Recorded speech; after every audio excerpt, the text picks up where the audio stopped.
Sokhela omuhle sasasimangele ukuthi kwangena yezi elimnyama iminyaka yonke le indaba kanti ukhona umeluleki ozaseluleka isizwe sikaMdlankunzi ngena sengamakade sakulindela wemeluleki yeluleka edongamuzi bakuzo edandanda lemzola bakulindela yeluleka kwamachazi kokhesala kokhumali yeluleka isizwe sonke sona ukuthi bayethe kumide wemeluleki yeluleka kube khona impucuko kwelikaMdlankunzi ngena sengama 41 wonke athuthuke ayiphele inhlamba yothi kukomnyama bambili ngena malamulela kube khona ukukhaza wemeluleki yeluleka abakuthanda labakuzondayo ngokufanayo ungakhohlwa abancindezekileyo labantwana izitsha zibuthakathaka ke kambe ungabe ufuze bani umdali kakuthi ungamele weluleke abantu bakhe ngokuthula ngoba ngiyala mina ulabantu wena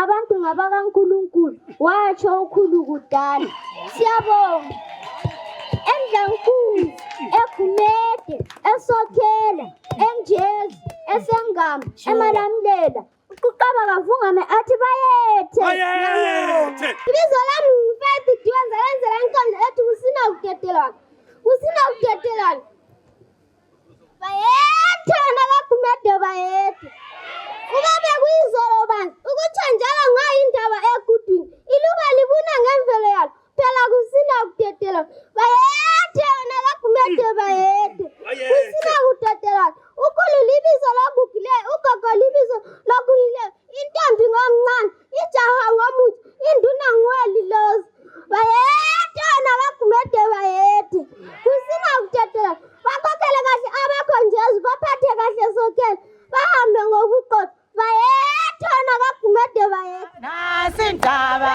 ayelivumele nasindaba aboGumede bayivuma le ndaba bo nasindaba ayelivumele nasindaba ayelivumele nasindaba kuzikazi mema Menyezwa kaMdlankunzi Johnson kaMenyezwa Meluleki kaJohnson nethula isigqoko baba Sokhela malwa kubi ehlamisa ngomkhonto ebusika lasehlobo Mdlankunzi silo sezilo Mdlankunzi Khosi yamakhosi Mdlankunzi udumo lokufanele isicoco ngesikamzilikazi ngenqaba yamadoda mama madla ekadeni babe sidla okhokho babe sidla ngaseni lamhla sebesidla bebhaqa indoda ngesijulu lamhla sebesidla ngeedila ngechapter udakamela ingoma zifunda kiwe indaba ezifuna amadoda impisi du imbuzi emaguswini umsebenzi qha kuhlinza imbuzi izihliwi zandile imifula igugudwa ngamabomu amaganga aphelile ngemililo ezasendle du Hamba wena COVID-19 mina ngijabulele Nkosi yami bayethe Nkosi. Badonsen beboye. Donsa ababuye sabone. O mama balapha. Bangapi ababuye sabone. Inkosi yalapha. Ingapi ayibuye sibone. Ageli donsen ibuye. Donsa ayibuye sibone. Ageli donsen ibuye. Donsa ayibuye sibone. Obabu matema. Ungapi akabuye sibone. Ubabu matema. Ungapi akabuye sibone. Ageli mtonsen abuye. Donsa akabuye sibone. Ageli mtonsen abuye. Donsa akabuye sibone. Nanku kukhanya. Kukhanya. Nanku kukhanya. Baba yukukhanya. Kukhanya. Nanku kukhanya. Khanya yukukhanya. Kukhanya. Nanku kukhanya. Namhla yukukhanya. Kukhanya. Nanku kukhanya. Sakhela yukukhanya. Kukhanya. Nanku kukhanya. Lana yukukhanya. Siyabonga umuntu oqala isithando ukuthi simbonge uMongameli. Awuye. Asivumeleyo. Wakugcoba baba. Wakugcoba phezu kweminyaka yonke lengaka. Baba lokuthula. Siyathaba sakhela sibonge wena Magumede. Lamhla baze basikhuphela ubaba. Ukhona baba lamhla Meluleki. Ungumntwana wethu kodwa lamhla siyakuhlonipha baba. Siyazehlisa kuwe. Uwe Nkosi, uwe wedwa. Siyakuhlonipha Nkosi lokuthula. Sokhela sithabile baba. Awu bakithi, yithi laba abebambana nomama bebambanani. Sithokozela umntanethu. Lamhla idongamuzi ivukile. Umhlaba uvukile. Sesilayo induna. Kade sihlupheka baba. Ngiyabonga.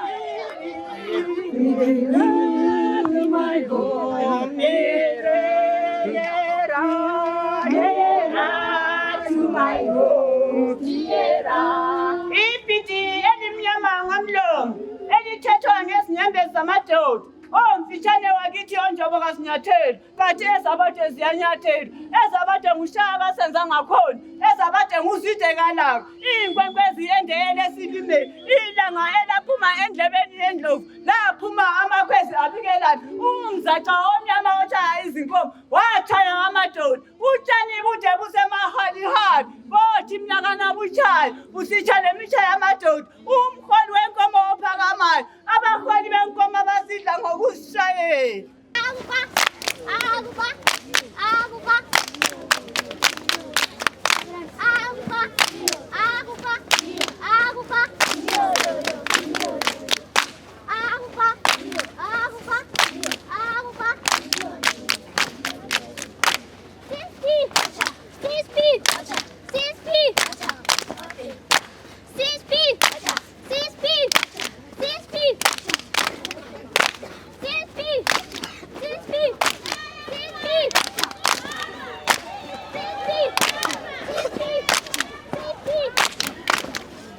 Awu awezandleni badala bakithi. Yize ngingcenye kangaka. Angithi lusapho lwethu lolu. Izinkosi zakusasa. Yiba bathi kwabele bakusasa laba. Kusu.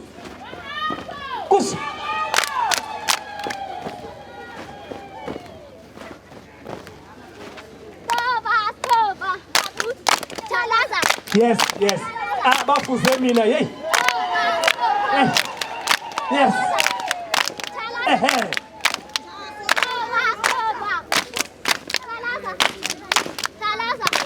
Ngathetha umdala bhathala zapha intami yanyela la. Singamelule sethana zekubi la.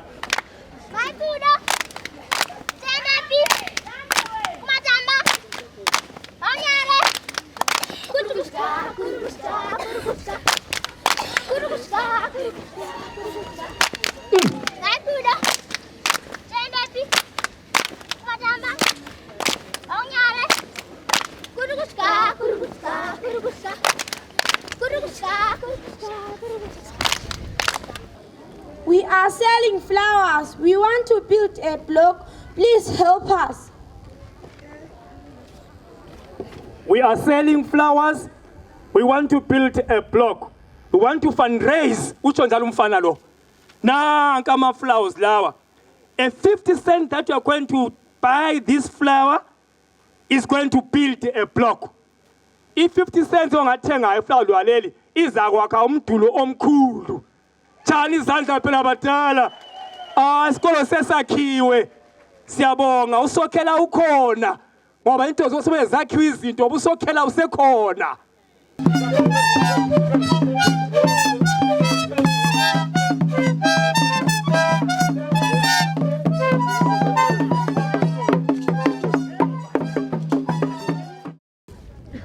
Namhla lilanga elikhulu kulesi sigaba. Esokuzogcoba inkosi yethu ubaba uGumede. Ngithanda ukulibonga muli yako Gumede ngokuba organized kwenu. Akulula.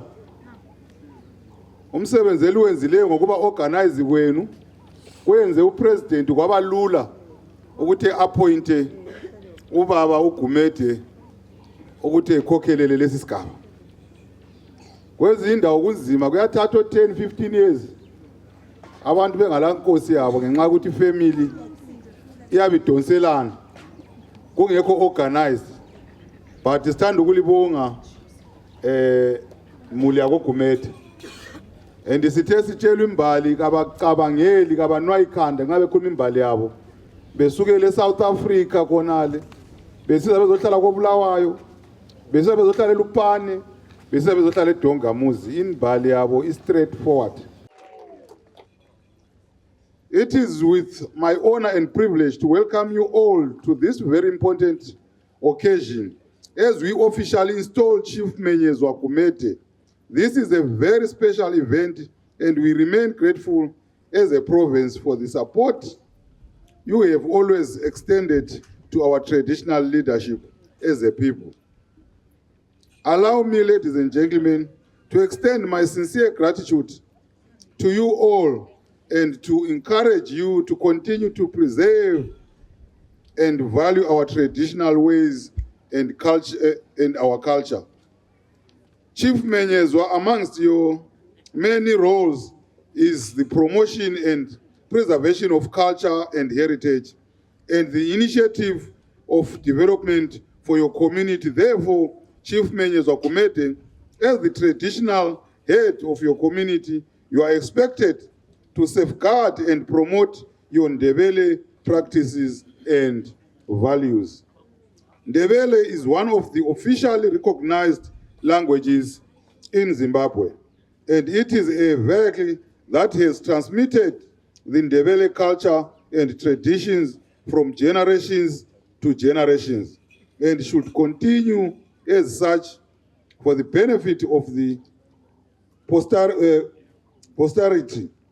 Some of the distortions that are in present days, traditional leadership systems such as succession wrangles are a result of lapse in our history, which is to some great measures being passed from one generation to the another.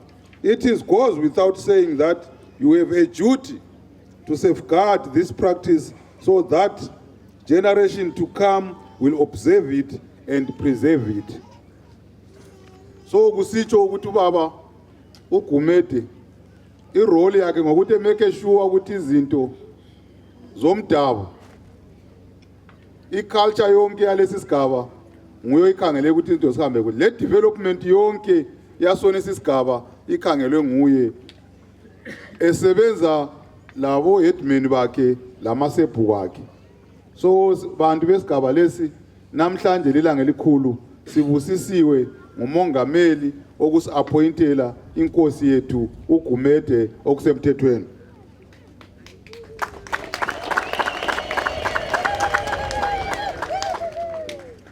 Under the able leadership of His Excellency the President of the Republic of Zimbabwe, Comrade Dr. Emmerson Mnangagwa, the traditional leaders remains the backbone of the development of the country.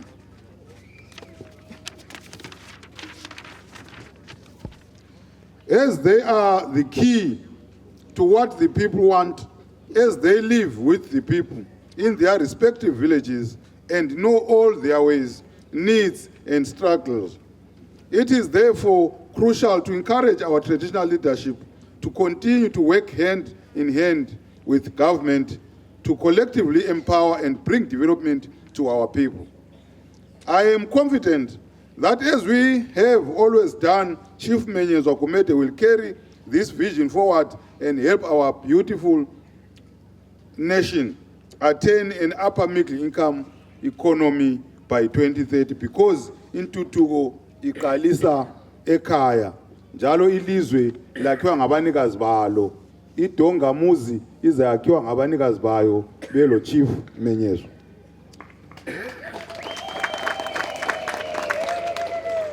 Finally, Bobaba labo mama, allow me to conclude by congratulating our chief and to plead with you to lead your people with love and with wisdom, keeping in mind always that umuntu ngumuntu ngabantu. May your ancestors guide and protect you, the Menyezwa community, and all people who are under chieftainship kababa uMenyezwa. Sithanda ukulibonga and lisebenze kuhle lenkosi yenu. Nthemba la inkosi yenu izasebenza lani kuhle. Njengobana siqonqosela njengohulumende ukuthi umuntu ngumuntu ngabantu. Angithi? Siyabonga. Hululu. Uma ngithungele badlala enjobo ngoba velihle. Ngithi namhlanje lusuku lwenjabulo, usuku lwentokozo oluhlelwe la emhlabeni lozwakala ekhaya ezulwini emphakathini lophakanyiswa. Ngithi nantu usuku oluhle oluhlule indaba ezinhle luvunyelwa kubo ezinye ekhaya ingilosi nazo zishamaphiko nazo zinanthisa ngamachacho kwaze kwamnandi ekhaya namhlanje sithi bayethe ndoda amadoda, bayethe nkuzi malanga, bayethe nguphunga, bayethe nkonkobela. Ngithi thatha intonga yakho uzathaza izitha, ngithi phakama uhlokome udlondlobale. Ngithi bayethe mhlankuzi, mhlankuzi owalukudlulwa umdladla owadlakazela nalapho bengidela umona.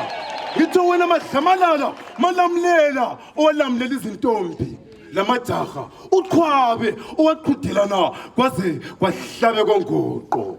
Ngithi wena mgunika yeyeye, ngithi wena phakathwayo khayiphe kakhondolozi. Ngithi halala amhlopha tenke ahlungwaqwane. Sikhalalisela ngawe ndoda amadoda, sikhalalisela ngawe nkuzi mavava. Ngithi wena usidla behlezi bakakhondlo abadla umuntu bemnyenga ngendaba. Ngithi halala ndaba ezitha, halala ndoda amadoda, halala qhwabe, halala phakathwayo, halala nkuzi mavava. Ngithi kuvumile izulu livumile kuyavuma. Ngivuma ngoba yethe ngoba izulu livumile kuyavuma. Ngivuma ngoba yethe ngoba umhlaba uvumile kuyavuma. Ngivuma ngoba yethe ngoba isizwe sivumile kuyavuma. Ngivuma ngoba yethe ngoba umdeni uvumile. Ngithi nanku phakathi uyavuma uthi bayethe bathi nguye Meluleki, nguye ozaseluleka, nguye ozasilamula lapho sesilumana,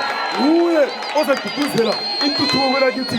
Bathi nguye ozasilamula Kampe, kunini sizwe sikhala singelayo Mesuli. Kunini sizwe sikujabulisa madodza ngempethu singela Mesuli. Sithi halala ndoda amadoda. Sithi nguye ozadukuzela intuthuko. Nguye ozasilamula sesilumana. Nguye ozasiphakamisa. Dlondlobana ndoda amadoda. Kolotsha thulele mphiso. Dlondlobana. Kia! Tizela phezulu. Iyasakhiya fefe. Ithi phakama uthakadingo damadoda. Phakama nkosi bafapa. Ithi halala Lupane. Halala Gumede. Wena wasemthandeni ezweni lenyozi noluju. Ngithi phakama ndoda amadoda. Halala. Amhlophe ateke. Hayi ke ngizalinikeza imbali yawo Gumede ngamafitshane. Angisoze ngelule ngichithe isikhathi. Thina abaGumede abakumdlankunzi umnikazi walinto ozidabula omazwi wakuthiwa nguzimema omazwi wazalelwe eSouth Africa khona bese sengaphansi kwaChaka kuthe ngesikhathi kwaZulu kuthe ngesikhathi umzilikazi lela esehlakanipha ekade waba umfana kaChaka waphuma namadoda ayemkhansile ahle waphuma labo mazwi umazi wayelechiba lakhe okuthiwa inqaba yamadoda umazi wasuka ke eSouth Africa lo mzilikazi beza kwele Zimbabwe okuthiwa iRhodesia aleso sikhathi bafika ke bakwakhumuzwa wabomkhulu belo mzilikazi wakha khona le koBulawayo eDubulawayo irenjimo yonke leyana ayipaka kaphi yayindawo kaMenyezwa ekamazwi uhamba kwesikhathi ke wasebhubha ke umazwi kwasokusithi ke uMenyezwa wasethatha ke induku kayise yaphumwezo umazwi noyela abafazi abayi7 nqasisizwa kodwa wakhathezi mina ngizakhuluma ngendlu yakakithi engiyazi kho engayiphumputhiyo ezinye ngizazichiya nakho ngacina sengigagasa nakho ugogo wayesitshela la lapha ayefika wendela khona ugogo ozalo baba wayengakoshawe kumntakabhili bephuma bonke labo mzilikazi khona le kwele South Africa ngingasho ukuthi ubaba mkhulu wayejayela ukuthi nxa ufipindise ekhaya athi ngena jaha elihle ngena ntombi enhle nxa kungumama wena omuhle nje intombi zemaXhoseni epreza umkakhe nakwaye ngumXhosa uMachawe ukhanya ukuthi wayemthanda ngibuyele ke ngithi mina uMenyezwa uthe sesuka khona luyise sebhubhile sethethe lesicilo kuzeni abelungu basebehawukela indawana yakoBulawayo befuna ukwenza amaplaza base badudula ke khonale bathi hamba lapha Lupane wasuka kuMenyezwa wabuya eLupane kodwa bese sekhonale kuthiwa kwadinga indawo wahamba waze wafika emakorokoro wafika ukuthi abantu kwaMenyezwa abanengi emakorokoro abakwani bahamba bayindaweni zangapha zesishonini bafika ukuthi hayi uMenyezwa labantu abaningi uthe sethola indawo ke elusebethe khona kasuka eLupane wafikela kuGwayi koMakhuyana kwakhanya ukuthi abantu bakhe khona laba ebasuka beza kuGwayi abanye abazanga basuka basala khonale wafika wahlala ke koMakhuyana uthe hlezi koMakhuyana wasesithi amayilungu basebemthembisa ukuthi indawo yakhe labamthembisa yona ngapha yayisesele fly kulamalayini akhona lapha ayengamalayini ayivimbisa itsetsefly bakazi ba control itsetsefly bayiqede sebekhupha ilayini liyana ukuhamba kuseba locingo bayi controller ke bazi bayiqeda bathe sebeyiqedile basebemtshela kuMenyezwa ukuthi esengabuya ke la wabuya kuMenyezwa la sabuya thina lapha ngo1967 wazothutha umuzi wakhe ke lesethutha umuzi wakhe konke lenkomo lani ngo68 sisuka ngaphi koGwayi koMakhuyana sisiza kuleli sahlala ke lapha uMenyezwa waze wagcina ke sefika ukuthi akhothame. Wakhothama ngo-1975. Wahlala ke. Kwase kucelwa ke obaba basebecela uyise omncinyane owayesele khona le embonqane okuthiwa nguKhongo. Wababambela uKhongo. Wazobhubha ke uKhongo owayebambele abantwana bakaMenyezwa. Hayi la isebhubha le ngengozi emoto. Kuthe kunjalo ke kwase kuthi abantwana sebethatha ke isitulo sinduka yise. Hayi bayithatha abantwana kwasokuthiwa khona hayi induku le iye khona ngale njona indlu kaMachawe. Yaqonda kubaba uBenja undoda nkulu. Ubaba wathi hayi mina kamphilanga. Mina wamthatha nansi intoli. Esitsho kumnawa kuMafresh. uMarecha ayekungena kwakhe ke. Hayi wabusiswa wagcotshwa ngo-91. Uthe egcotshwe ngo-91 ke wahlala khonapho ke landi amazwi wazwafika ke leso sikhathi inkosi yambiza khona uMafrecha ngo-2013. Kuthe kubhubheni kwakhe kwahlala phansi sesicela lathi ke njona induku yayisingethu thina abantwana. Sesicela kubaba omncane uMosi ukuthi la ikasibambele njona nathi abona ubaba bebambisa uyise omncinyane. Yikho kwabamba kuMosi kwazi kwakufuna ukuthi ngabe kwahle kwalungisa ngo-2015 kwadlula ke isikhathi.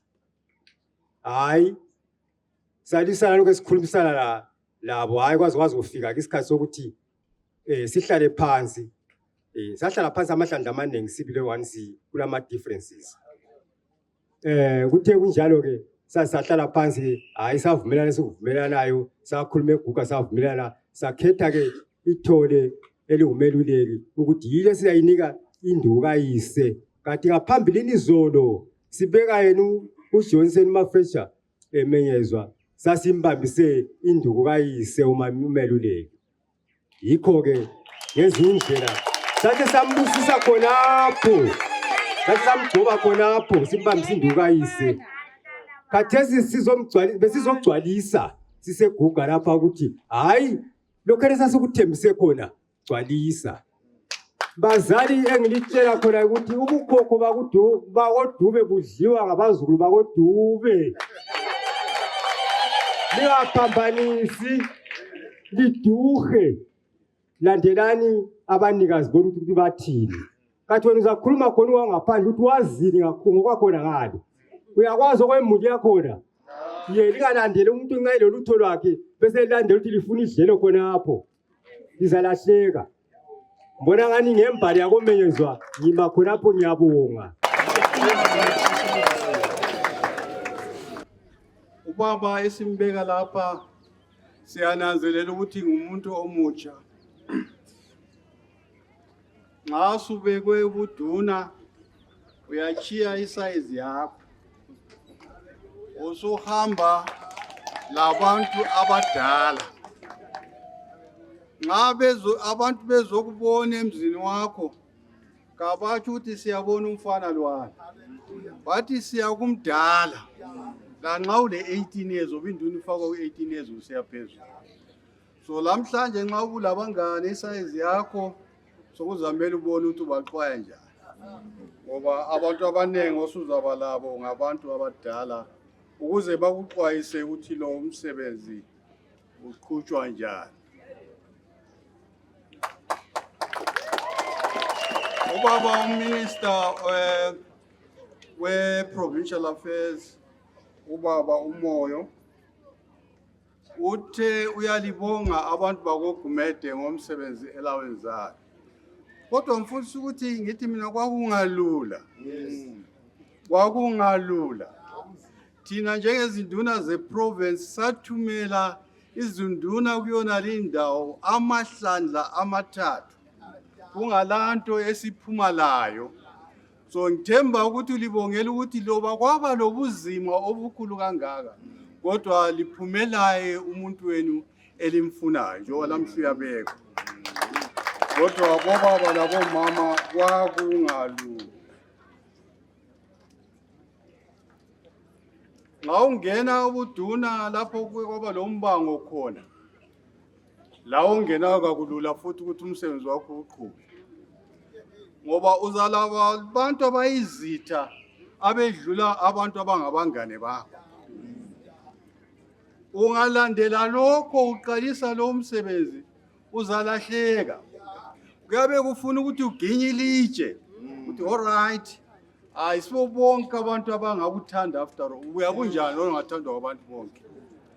Uginye ilitshe lokuthi sengene kulo umsebenzi. Loba ngilezitha loba ngilabangane ngizabaphatha ngokufananayo. Asomsebenzi olula wona lo. Kuyamela uginye ilitshe. Ngoba ngathi ungena uthi ngizabavusa labade bengavumelani lawe. Umsebenzi wakho uzaba nzima. So kumele bagoqele bonke ubungezwanani labo lalabo ozwanana labo ukuze umsebenzi wakho ube lula. Phakathi kwethu lapha kuthiwe kulama villages labalisa abantu ongamelanga ubadele bona lapho ngoba bavele baku structure sengqubela phambili. Ukwenzela ukuthi wena njengenduna ungabi ngusima yedwa. Angikwazi usima yedwa isibongo sakhe ngoba kodwa kuba kuhle ukuthi usebenze lezi structure lezi ezikhona kunye labantu bakho lawo. Ungaze ufike la ukuthi mina lokho bekusenziwa ngubaba lizabona kade sizalenzani labo bazakwenza okunye futhi abantu. So kumele ukuthi uvame usebenze labantu bonke abakhona ubaficileyo. Abanye baze bafe ungezwanani labo kodwa usebenza labo. Ungabaxoshanga ngoba ungavela ufika ukuthi sengixotsha lo benganisupport sengixotsha lo benganisupport. Umsebenzi wakho uzawenza ube nzima okumangalisayo. Kanti umsebenzi nxa lixhasana libanengi uba lula.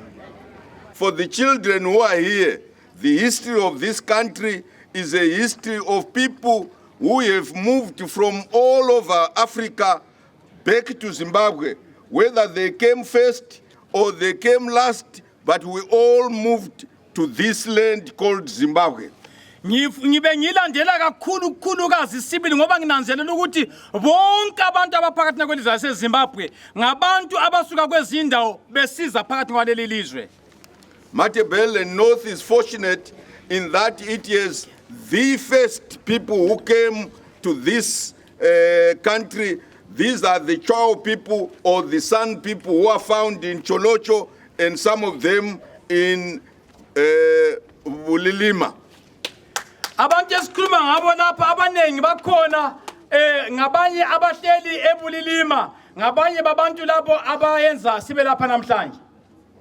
I have said and I want to say it for the record that here in Matabeleland, because those who came as missionaries taught us how to write where we did not know how to write. And Matabeleland North is fortunate that the first mission station in this country was established in 1859 before the invasion of this country, and therefore we expect that the records that they kept shall guide us in many respects in our culture, in our tradition, and in our history.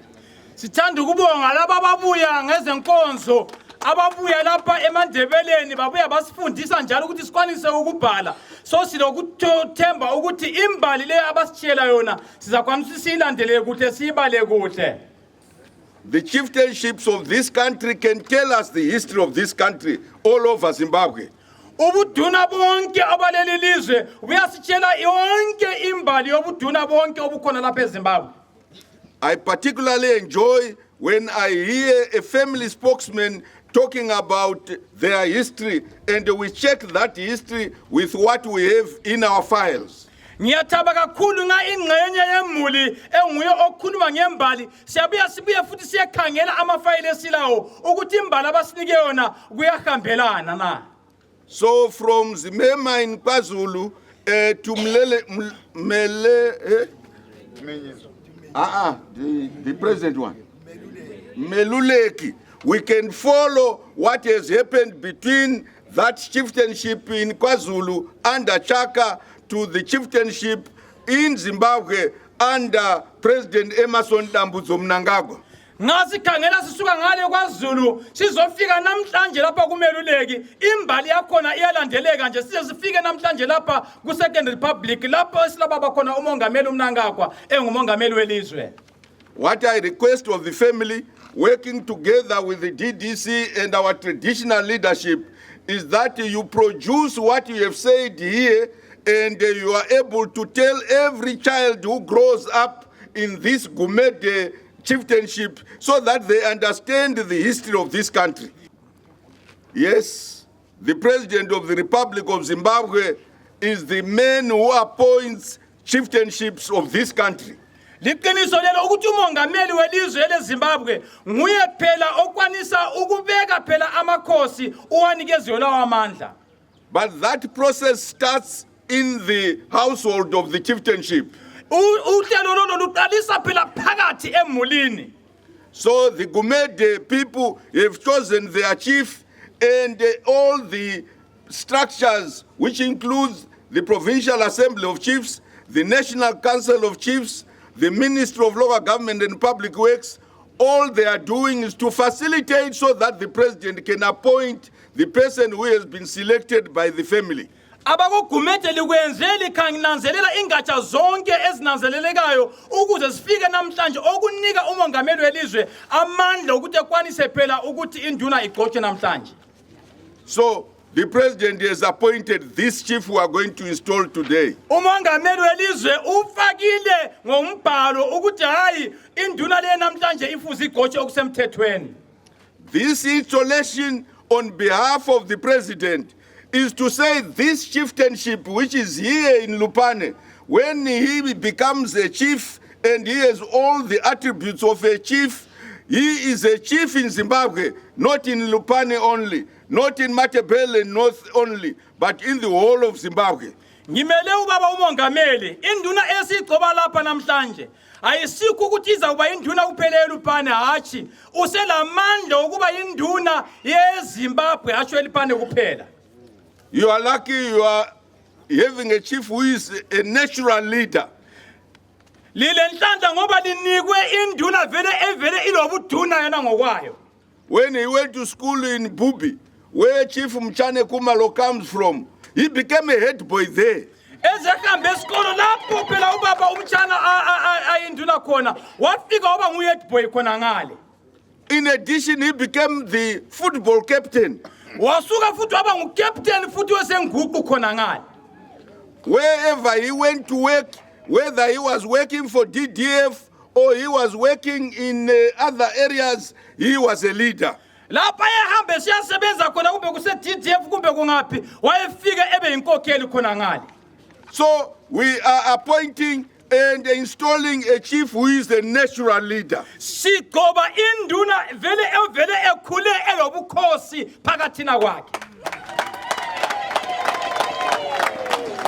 Because we are installing a leader, we are installing a fundi in leadership, we expect too many things to happen in this area of Lupane. Ngenxa ukuthi sigoba vele umuntu olobuduna olobukhokheli phakathina kwakhe. Sikhangela ukuthi into eziningi kakhulu zenzakale endaweni yeLupane.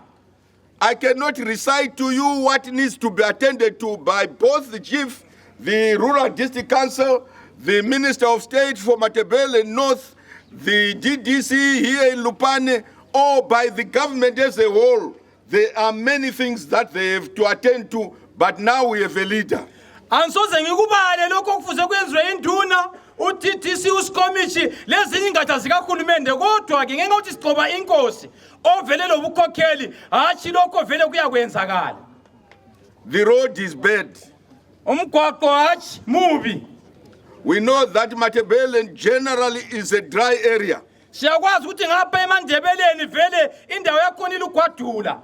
So we need more bowls so that mothers and all of us don't fetch water from too far. Siyazidinga izikotsho ukuthi omama phela bengahambi khatshana ukukha amanzi.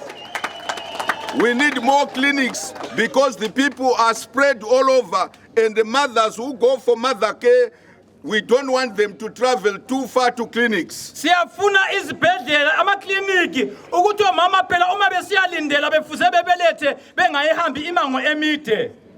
I know that some work has already been done in this district.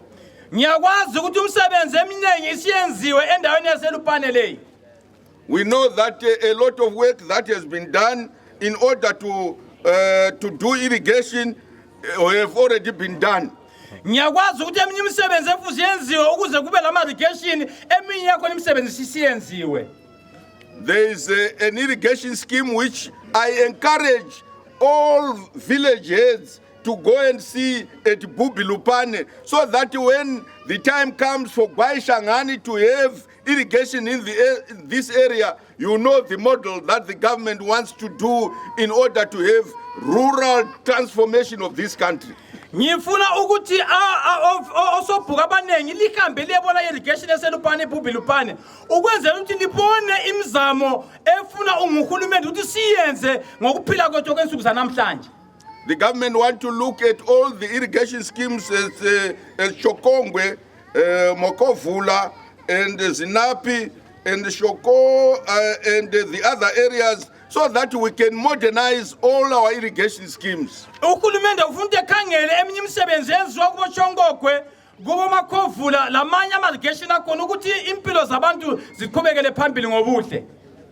We want to make sure that this province, this district, which has good soils, is transformed into a bread basket of Zimbabwe. Sifuna ukuthi indawo le elezindawo elezilamahlabathi amahle kakhulu ibe indawo phela ekwanisa ukuthi inikeze uZimbabwe ukudla. The council, which has a chairman here and the chief executive here, has already done some clinics in this area, and I will not mention all of them because you know them. Ukansila ukhona ucouncil chairman lapha lo CEO wakhe balemsebenzi asebeyenzile abakwanisa ukuthi akuyakho kwamakliniki okunye lo kanseze ngikuqambe ngawuthi liyakwazi vele kukhona. In the late 60s, particularly in 1969, the Rhodesian government did what was called provincialization, and they made Lupane become the capital of communal Matabele North. Ngabo 60s khona phana bayenza iLupane yaba phela indawo ebase center ukwenza ukuthi kukwanisa ukwenza imisebenzi yokulima. But the commercial farming area where they were whites was excluded, being headquartered here in Lupane. Indawo le yayifuze vele ibe khona apha eLupane ngokuhlakanipha kwalabo belungu bayenza ingabi khona lapha ngesikhathi sawo. This government, led by President Comrade Dr. Emerson Dambudzo Mnangagwa, is prepared to build Lupane as the capital of every inch of soil here in Matabele North. Uhulumende okokhela ngubaba uDokotela uMongameli Emerson Mnangagwa ufuna ukuthi iLupane le inhlabathi yonke khona ikwanisa ukusebenza ukuthi kube lokudla eZimbabwe. Because of that, there is a government complex which is being completed. There are few things that we have to do. There is the Lupane Hospital, which is one of the largest provincial hospitals ever built in this country, and there are magistrates courts which will be upgraded in order to make this Lupane a truly headquarters of Matabele North. Kule ema-office akahulumende akhona ayakhiwayo sokusele into ezincane nje ukuthi zenziwe lesibhedlela eseLupane esikhulu le ndawo ezemthethwandaba lapho kufuze kani kuyaphakanyiswa kancane ukuze iLupane ibe yiLupane provincial capital enhle kakhulu. In this province, there were few boarding schools, and the government, directed by the president, the former minister Matema, was told, I want you to build more schools in Matabele North, but not just build them, build high schools that are boarding schools so that our children have somewhere where they can go and learn. Ngesikhathi sanemuva ngale sasilama boarding schools amalutshwana lapha eMatabele North. Kodwa ubaba uMathema esesenguminister of education wanikezwa umlando ukuthi eyakhe izikolo ayikho izikolo kuphela kodwa zibe izikolo ezama boarding ukuze abantwana bethu bethole imfundo ephezulu. There was no boarding school in Binga, and Chief Siansali is here, Senator, and he knows that the president has directed that there should be boarding schools there, and there must be boarding schools here in Lupane. Ubaba uSiyansala ukhona lapha engafakazelana lathi eBhinga kwakungela boarding school kodwa sokuthiwa into lezo zifuze zenzakale zibonakale ukuze imfundo yethu kwanise ukuthuthuka. your government under the leadership of the president entrusts chiefs to make sure that they do their work, and they do their work through their headmen as well as their village heads. Uhulumende okhona ufuna ukuthi izinduna ziyenze imisebenzi yazo. Ziphathisana labalisa babo labosobhuku babo benze umsebenzi abafuze bewuyenze. In order to do this, the command structure from the chief to the headman to the village head must be clear, and loyalty to the chief must be underpinned by the chief having loyalty to his juniors. Umsebenzi lo kuzenzakala kufuze kunanzelwe izigaba zonke ezikhona kusukisela enduneni kusiyafika phansi ukuthi abantu bekwanise ukusebenza kahle belokuthembana lokuzwanana. You have been instructed, Chief Gumede, by the best from Chief Mchane Kumalo. I cannot add what you need to be doing with your people, with your chieftainships, with your headmen, with your village heads. But above all, I want to say your village heads have 21 job descriptions which they have to do in terms of the Traditional Leaders Act. But you must supervise them so that they undertake those jobs.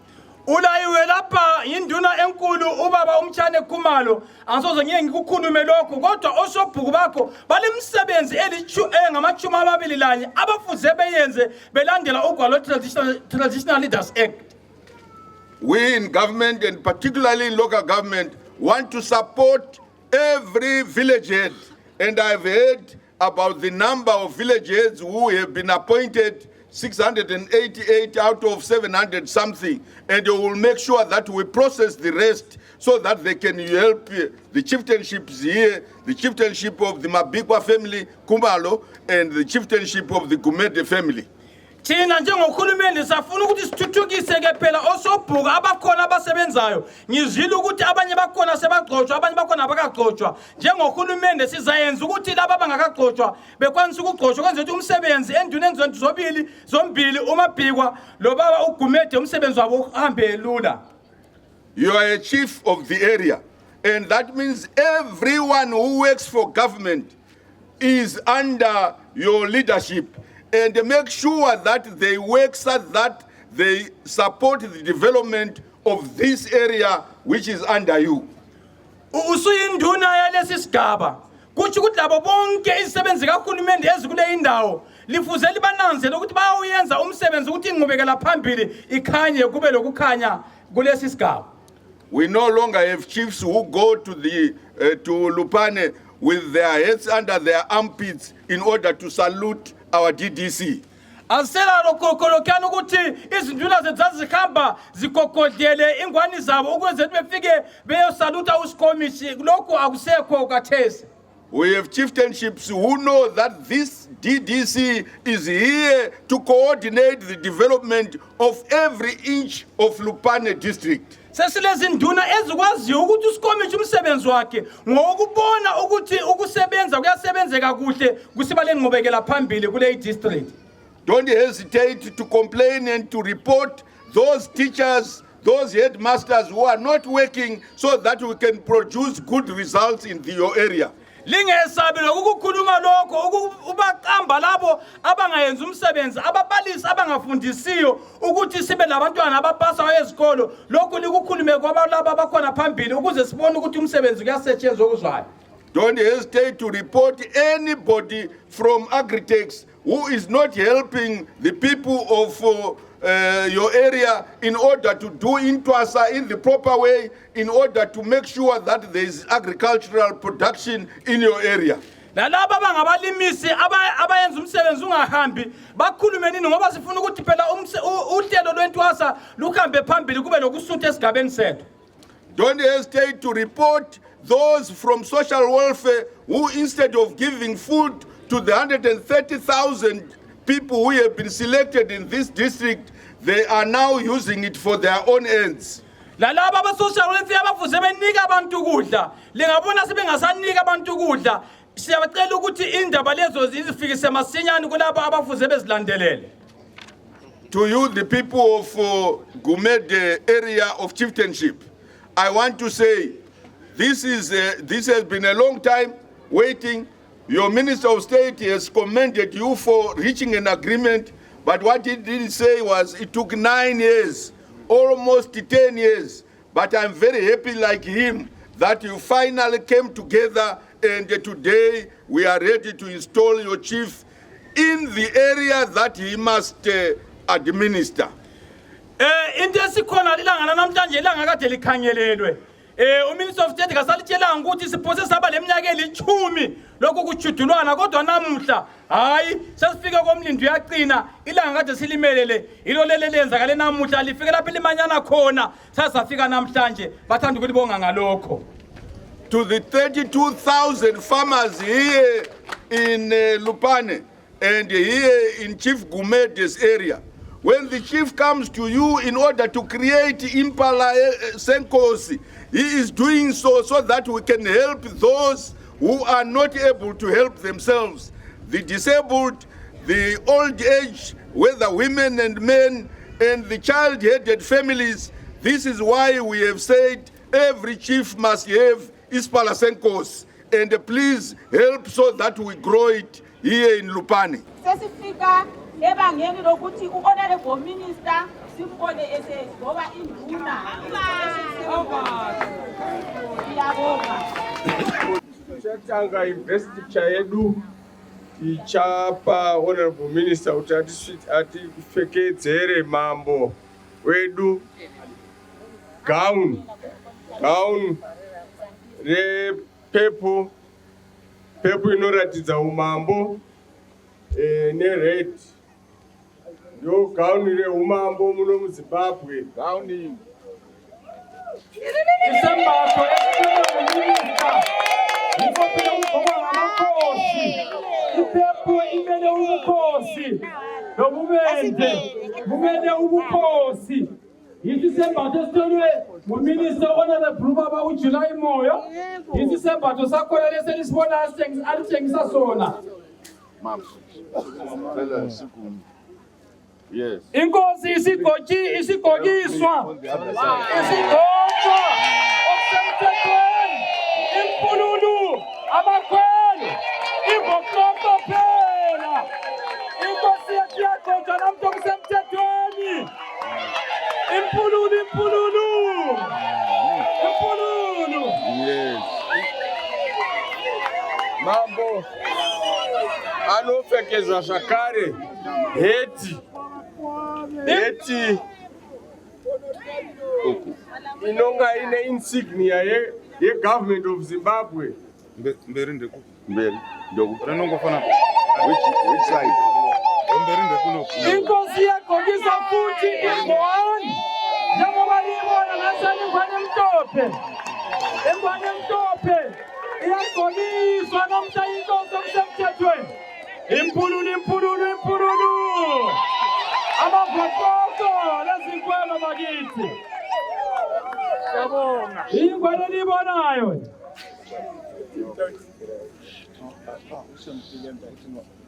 Menyezwa bayethe iyagqokisa inkosi impululu bakithi impululu.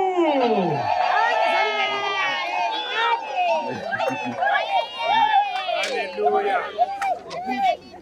Mambo anopiwa first chief. Anopiwa pin ine insignia yeZimbabwe yaanofanira kufamba akaisa papendekete pake apa pese paanoenda. Inkosi njalo iyanikwa phela isiqhenqe Kana vakambona nyangwani ichochi imambo lingambona ngangagqokanga phela isigqoka sinikwe lesi efake phela iqhenqelele inkosi.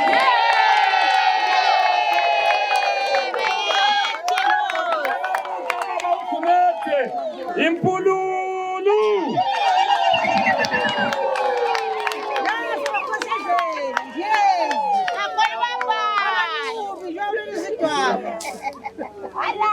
iyagqokisa okusemthethweni kuyenzakala namuhla eDongamuzi.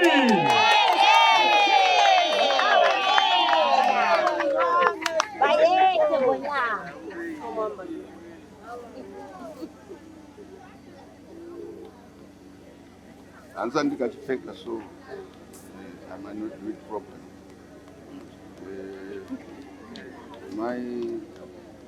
My chum, come. Muchi katrisi.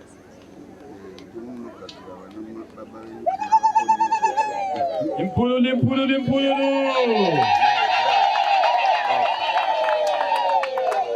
Mambo zvakare vanopfekedzwa inonzi huze, half moon yakasiyana nemaheadman inonga iri 4 corner. Iyo yamambo iyi half moon hatina kukwanisa kunge tauya nayo nhasi, asi ichauya nekukurumidza. Iyo inosignifya umambo hwaMambo Gumede. Zvakare inenge ine insignia yemark of Zimbabwe, pangidza kuti munhu wenyika, munhu weZimbabwe. Inkosi Jaleleli Nyiqengqe aligqokiswayo eyabe ingani nje inyanga engani uyihalf, kutshengisa phela ukuthi yinkokheli ugcotshiwe okusemthethweni yinduna yaseZimbabwe. Namhlanje kodwa ababeyanga lakho, kodwa kusendleleni kuyabuya impululu bakithi.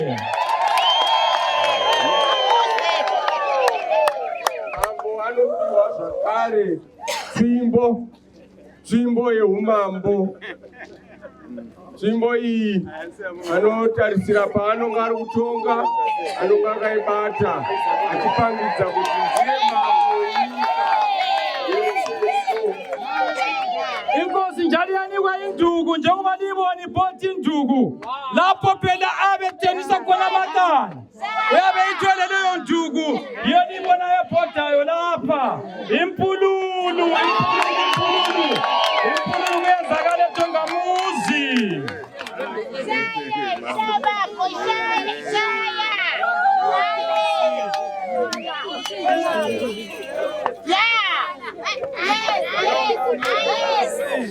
Mambo anopiwa semunhu wemutemo, mambo anopiwa zvakare Traditional Leaders Act.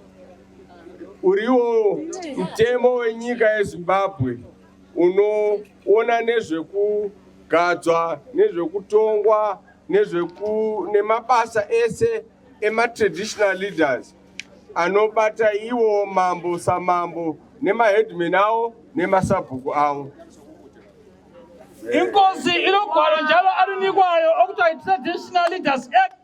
Ilolo libonayo lubhodayo lapho phela ehlezi esenza umsebenzi uyabelandela okusemabhukwini okolotshela phansi nguhulumende.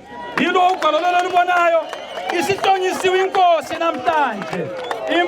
Impululu amavokoko ababangilizwa ningaphi? Yes. Bambe!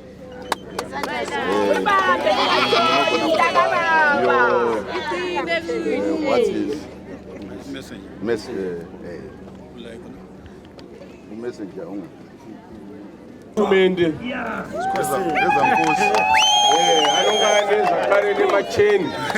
Anonga achitumwa namambo kunoita mabasa ese anonga ari pamutemo burikidza nekoti yamambo. Amen. Inkosi njalo iyabile polisa layo. Ipolisa leli labe linikezwe iuniform leza nkosi okukubopha kusemthethweni. So amandla lawo uyawanikezwe nguhulumende.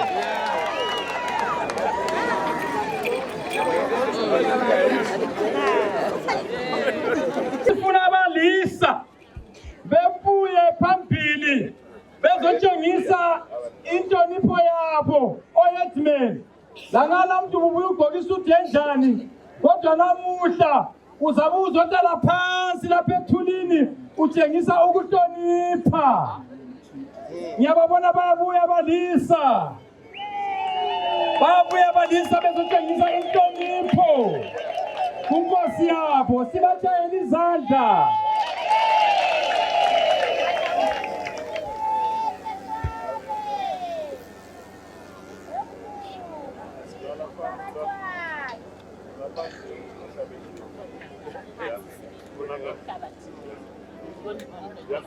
Niyababona balisa.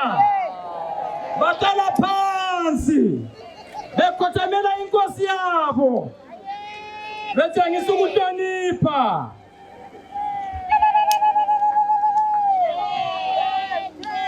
Sicela one of them to speak on behalf of others about how they will work with their chief, how they will be loyal to their chief, and forever.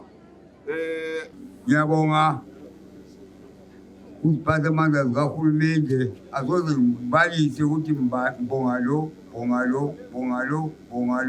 ngoba selibabongile lonke lesiphathamandla sangithi esasikomithi belokhu ebonga kokuphela. Ngiyabonga esengisiza kikho ngibonga ukugcotshwa kwenduna yethu bese sihlezi kubi elupane njengathi abadala esidabukweni sivele sibuswa yini izinduna.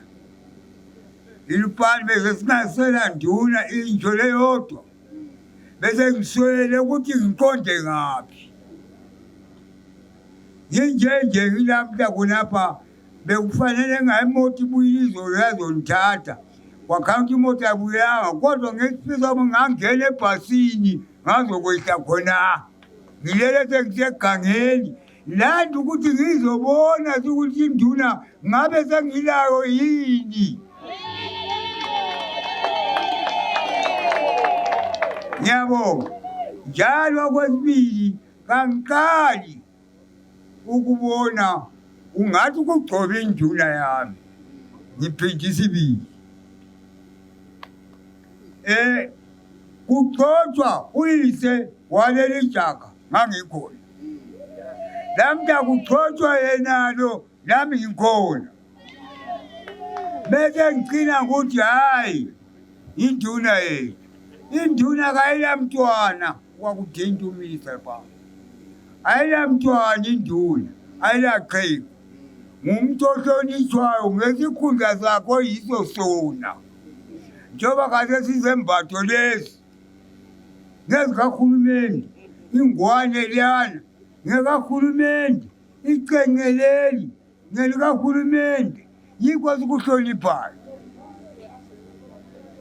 Thina sinjenje singabantu abadala singabacebisi empilweni singabacebisi nxa isesentsha inje singabacebisi kuphela asikhokheleli.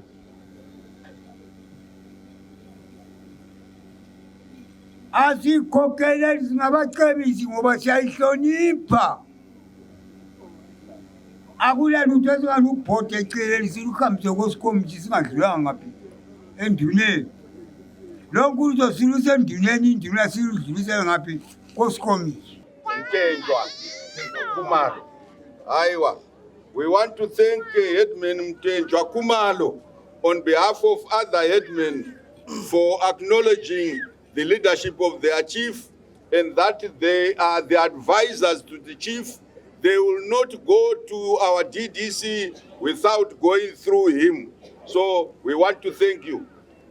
Under normal circumstances, I would have said all the village heads should come and sit behind you.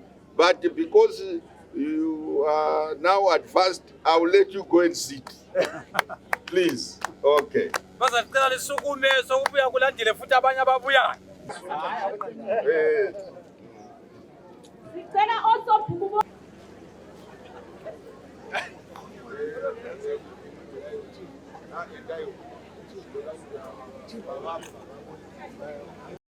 Njengoba uFumalo Mtenjwa sekhulumile ngithemba singezinkokheli ze-traditional leaders sizalandela khonokho silandela ubaba wethu uGumede ogcotshwe namuhla. Kodwa-ke ezikhalazo eziyabe zikhona esingakwazi ukuthi singazilungisa njani. Asilabhedlela, asilazikolo, izikolo zikhatshana zabantwana. Kodwa-ke kuzalungiswa njengoba sesilubaba wethu uMenyezwa. Ngiyabonga.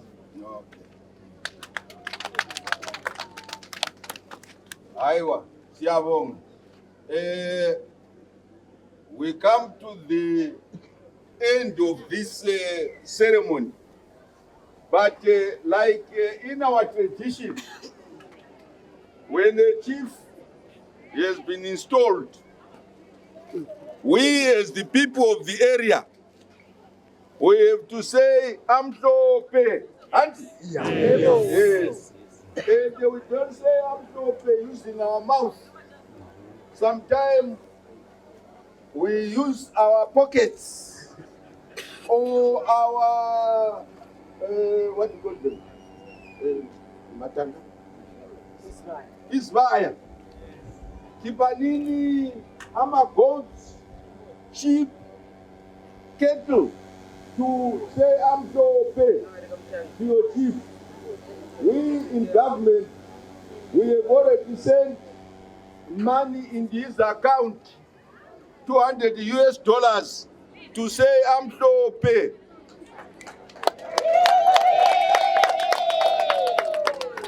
But as I do as a tradition, the president also says Amhlope when he is not here, so that you are now a chief among all his chiefs. So I'll put the president's money. I also say as minister, Amhlope, and I'll put some money in this, and this will be followed by the Minister of State for Provincial Affairs, my Deputy Minister, the Vice Chairman, the Vice President of the National Chiefs Council, and all the chiefs, and all the business people around here. You will all come and say Amhlope to your chief. We expect that today the chief will have enough, because the following days, people will come to say Amhlope. He needs to kill a cow, he needs to kill a goat, he's in kuku, and all that will come from his people. I thank you. Gathesi phela isikhathi sokuthi sibuye phela sizobonga sithi Amhlope. Ngasi sithi Amhlope, ngasithi Amhlope kuphela ngemlomo hatshi. Siyabuya lalokho esilakho ezivayeni, ezikhwameni. Yena ngokwakhe uminister emelele umongameli ufakile $100. Ezimele yena wafaka futhi $100. Kanti isebiza ke uMinister of State lo Deputy Minister wakhe ukuthi bebuye labo bezokuthi Amhlope, kulandela osomabhuzimusi, izinduna ezinye zikhona lapha bethi Amhlope. Siyabona uMinister of State nayo uyaphosela lapha $50 ezandleni bakithi bathi Amhlope, Amhlope Gumede. Siyabona lo Deputy Minister nayo uyaphosela lapha futhi $50 bathi Amhlope, Amhlope baba Gumede. Siyabuya izinduna ziyaphosela bakithi ezandleni impululu. Sorry Minister, isusu atimirizi pakutaura semadzimambo. Njengezinduna thina sibambene sonke sifaka imvirope egcwele imali eningi phakathi laphana. Imali yakho inengi kakhulu kuyiqamba ngamagama ngehluleka njengomuntu ongafundanga. Phezu kwemali yona le phakathi laphana kumvirope emhlophe silembuzi ezimbili zizabuya emzini wakho baba uGumede, siyabonga kakhulu. Sithi Amhlope baba. Lizasitholwa ijogi selifakiwe siyabe sisonke. Now we'll ask the headman who came here, but led by my brother, the MP for this area, Kumalo. He will come leading our headman. And then we have chairman of councils, councillors, but the headman should now come back. After that, we will, no, let him come. Let Nduna liyakhuluma likhangelene kuphela athi ukuthawula. Ama headman. Kuma.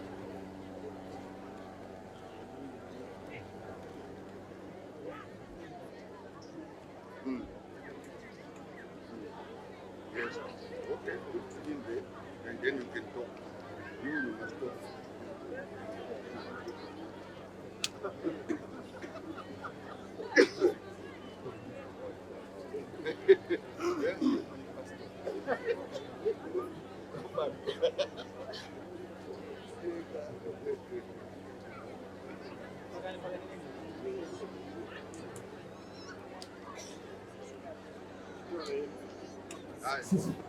Siyabonga. Mina u-Honorable Martin Khumalo eLupane West labadisa bami abangaphansi kwaGumede sithe enduneni yethu amhlophe sifake imali namafutha okuhamba ukuthi for the next 5 months akwanise ukufika eDandanda, akwanise ukufika koMdlisa eMzola East, akwanise ukufika eMzola. Sithi induna yethu wenelisa ukuchapha ubona lo nduna uKhumalo isebenze lonke. Kodwa minister njengo MP wakhe mina ngibamele eParliament, induna le ingena esikhundleni esinzima lapha eDongamuzi. Ulabalisa abakhathana ongelamgwaqo khona kakhulu kuba kumthetho. Ukuye nzima engathi izimota zidluli ziyofika khona. Ubaba uGumede ukhokhela indawo elomgwaqo ongafiki emzini wakhe. Ngibonile insiza ngapha ukuthi enzima. Kuyafuna thina lokhulumende siphangise sifake lo mgwaqo. Ubaba uGumede uthatha umsebenzi lapho ongala gate khona. Igate yafakwa kodwa ayikalayitwa. Sifisa ukuthi nxa eqalisa umsebenzi wakhe abone iTV, abone into ezinduna zisebenza njani. Ubaba uGumede ungena emsebenzini ongala network khona. Uzakwethile ukukhuluma lamahofisi khona lapha. Ubaba uGumede ungena emsebenzini okule klinika eleminyaka silokho sifisa ukuyenza khona lapha eDongamuzi ayikayiklinika enkulu. Sithemba ukuthi ubaba uGumede uzayiphusha leyo klinika yakhiwe. Baba uGumede sitamhlophe sicela bemphathisa abazali. Bese sicela abazali ukuthi sicela ligcine inkosi yethu. Kaliningi inkosi uMabhiko aligcinanga kodwa sicela ligcinele uGumede. Siyabonga.